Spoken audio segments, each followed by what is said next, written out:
wa imra'atun batat wa zawjuha 'alaiha syafid. Wanita yang melewati malamnya dalam keadaan suaminya marah kepadanya. Hati-hati untuk ibu-ibu, jangan sampai suaminya dalam keadaan marah sama ibu. Wanita yang melewati malamnya dalam keadaan suaminya marah sama dia, hati-hati.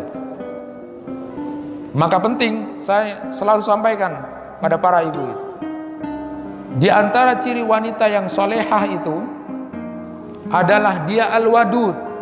Al-wadud itu kalau ngomong santun, sopan, itu wanita yang ahli surga. Ketika Rasulullah SAW menawarkan, maukah engkau menjadi wanita yang ahli surga nanti, wanita di dunia yang akan menjadi ahli surga, yang pertama cirinya adalah al-wadud, santun, sopan kalau ngomong sama siapapun, apalagi terhadap suami dan anaknya, harus mengatakan, berbicara yang sopan dan santun kepada anaknya.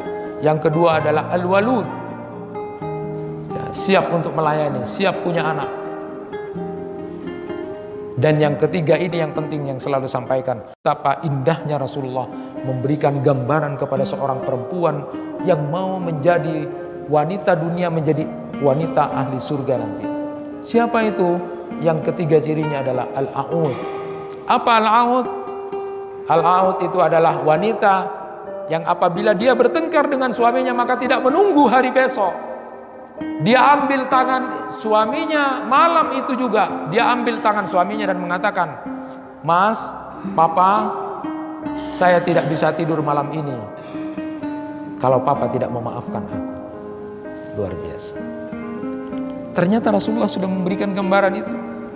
Wanita dunia yang akan menjadi ahli surga, di samping dia adalah al-wadud, al-walud, lalu al-a'ud. Apa al-a'ud? Dia tidak menunggu besok harinya, karena permusuhan itu tidak baik, bertengkar itu tidak baik.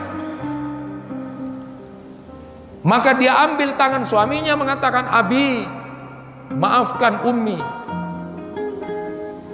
Ummi tidak bisa tidur kalau malam ini Abi tidak memaafkan Ummi. Luar biasa, indahnya dan romantisnya yang diajarkan oleh Rasulullah SAW.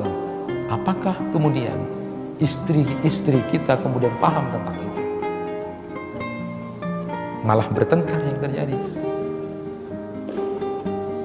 Wanita yang kemudian malam harinya dilewati suaminya marah, tidak diterima sholatnya.